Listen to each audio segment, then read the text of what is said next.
नमस्कार दोस्तों, आज हम एक ऐसे टॉपिक को अनपैक करने वाले हैं जो शायद देहरादून के हर एक इंसान की जिंदगी का हिस्सा बन चुका है। डोनेटेड न्यूज़ की ग्राउंड रिपोर्ट्स और लगातार चल रही डिबेट्स को अगर देखें तो एक बात बिल्कुल साफ है। एक समय पर जो देहरादून अपनी शांति और खूबसूरती के लिए जाना जाता था, वो आज एक बेहद कंजेस्टेड अर्बन हब बन चुका है।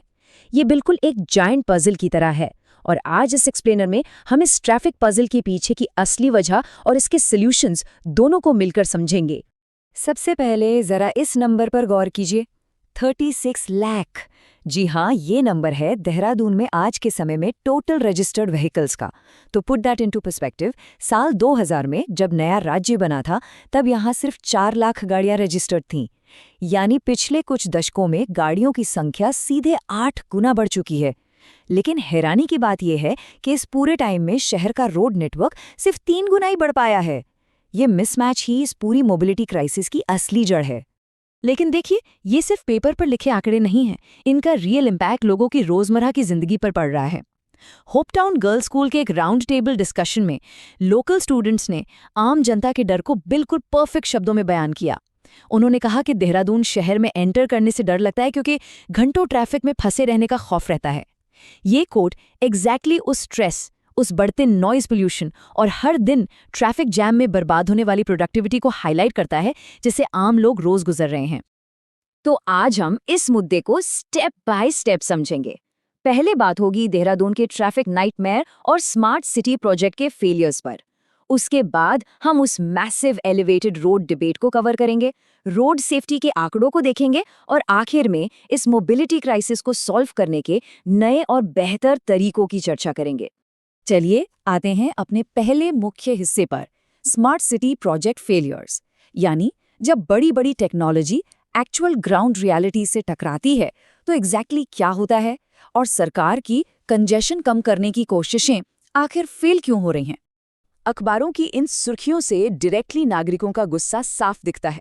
स्मार्ट सिटी के प्रोजेक्ट्स को जिस बेतरतीब तरीके से एग्जीक्यूट किया गया, उसने ट्रैफिक को सॉल्व करने के बजाय डायरेक्टली और उलझा दिया है। सोचिए, पल्टन बाजार जैसी ऑलरेडी इतनी बिजी जगहों पर अनकोऑर्डिनेटेड खुदाई और टूटी हुई टाइल्स की वजह से लोगों का पैदल चलना तक मुश्किल हो गया है। लोग लिटरली तंग आ चुके हैं क्योंकि इन अधूरे कामों ने आम जनता के डेली सफर को आफत बना दिया है। और देखिए, ये सिर्फ लोगों की कंप्लेंट्स नहीं हैं। सरकारी लेवल पर सीएजी ऑडिट के फाइंडिंग्स तो और भी ज्यादा शॉकिंग हैं। इनके हिसाब से करोड़ों रुपए बिना किसी फायदे के खर्च कर दिए गए। कैसे? ई वेस्ट मॉड्यूल्स लाए गए पर उनका यूज नहीं हुआ, ई रिक्शास खड़े खड़े खराब हो गए, एनवायरमेंटल सेंसर्स और डिस्प्ले बोर्ड्स को लगाया गया और फिर रोड कंस्ट्रक्शन के नाम पर हटा दिया गया।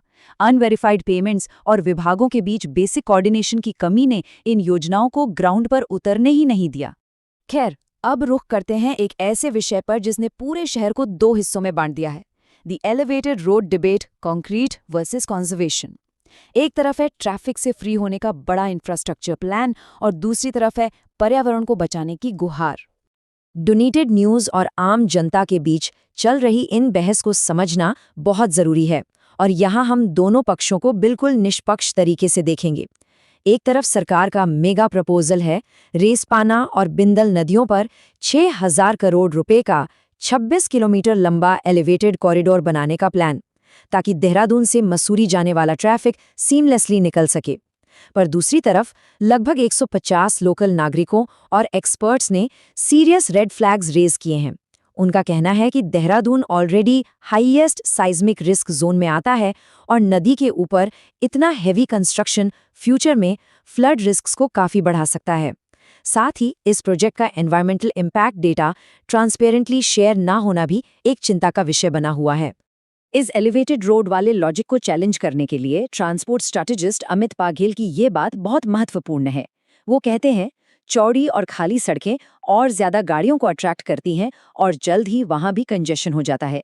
इसे इंड्यूस्ड डिमांड कहते हैं। सिंपल शब्दों में कहें तो उनका आर्ग्यूमेंट ये है कि एलिवेटेड रोड्स जैम को मैजिकली गायब नहीं करेंगे, बल्कि ट्रैफिक को बस दूसरी जगह शिफ्ट कर देंगे। जैसे मसूरी डायवर्जन पर नई भीड़ इकट्ठा हो जाएगी। The problem remains just in a new location. अब इस इंफ्रास्ट्रक्चर और कंजेशन की बहस से थोड़ा आगे बढ़ते हैं, एक बेहद सीरियस और लाइफ और डेथ वाले मुद्दे की तरफ, रोड सेफ्टी एंड एक्सीडेंट्स। ये लगातार बढ़ते केओस की सबसे दर्दनाक कीमत है जो लोग डायरेक्टली चुका रहे हैं। आयरा डेटाबेस के लेटेस्ट आंकड़े आपको सच में सोचने पर मजबूर कर देंगे। हालांकि देहरादून में ओवरऑल एक्सीडेंट्स की नंबर्स थोड़ी कम हुई है, लेकिन ध्यान दीजिए इनकी सिवियरिटी यानी एक्सीडेंट्स का घातक होना काफी बढ़ गया है। उत्तराखंड में जहां फेटल एक्सीडेंट्स 2024 में 1090 थे, वहीं 2025 में ये बढ़कर 1242 हो गए। सिर्फ देहरादून की बात करें तो फैटेलिटीज लगभग 10% बढ़ गई हैं। इसके पीछे मेन कारण है ओवर स्पीडिंग और हेलमेट्स या सीट बेल्ट्स जैसी बिल्कुल बेसिक सेफ्टी गियर का इस्तेमाल न करना। और सबसे ज्यादा हादसे आखिर होते कहाँ हैं? APJH रिपोर्ट के आधार पर शहर के कुछ टॉप ब्लैक स्पॉट्स निकल कर आते हैं। नरसन जबरेदा तेराहा का सिवियरिटी इंडेक्स 156 है। शुगर मिल से लिबार्डरी तक ये 121 है और जहानवी डेल में 101।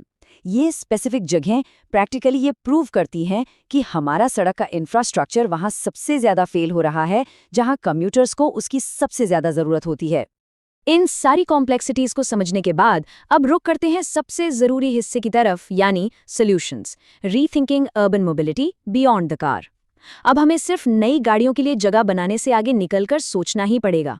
तो एक्सपर्ट्स और लोकल प्लेटफॉर्म्स क्या ऑल्टरनेटिव सॉल्यूशन सजेस्ट कर रहे हैं? एक तरफ chief minister Pushkar Singh Dhami AI और tech based automated traffic management lane पर फोकस कर रहे हैं। दूसरी तरफ अर्बन प्लानर्स का क्लियरली मानना है कि सिर्फ सड़कें चौड़ी करना इस प्रॉब्लम का सॉल्यूशन नहीं है। फुटपाथ्स को प्रायोरिटाइज करना, साइकिलिस्ट के लिए इंफ्रा बनाना और नदियों के आसपास ब्लू ग्रीन कॉरिडोर्स डेवलप करना उतना ही जरूरी है। पर सबसे शॉकिंग स्टैट ये है कि आज देहरादून में सिर्फ 6% लोग पब्लिक ट्रांसपोर्ट का इस्तेमाल करते हैं। बस 6%।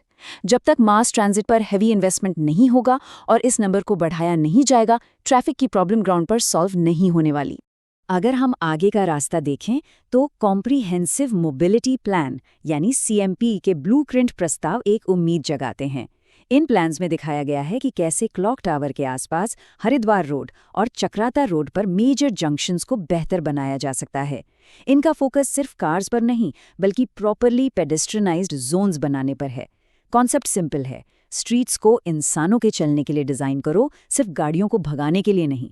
एक सस्टेनेबल फ्यूचर शायद इसी अप्रोच में छिपा है। तो दोस्तों, बात आखिर में यहीं आके ठहर जाती है। एक बहुत बड़ा सवाल इस वक्त हम सबके और अथॉरिटीज़ के सामने खड़ा है। क्या देहरादून अपनी बची कुची नदियों पर बड़े एलिवेटेड कंक्रीट पुल बनाएगा, या फिर वो अपनी सड़कों और पब्लिक ट्रांसपोर्ट को रीडिज़ाइन करके सच में एक सस्टेनेबल शहर बनेगा? ये चॉइस ही डिसाइड करेगी कि आने वाले समय में क्या देहरादून सांस लेने लायक बचेगा या नहीं। इस पर सोचिएगा ज़रूर। इस एक्सप्लेनर में जुड़ने के लिए शुक्रिया।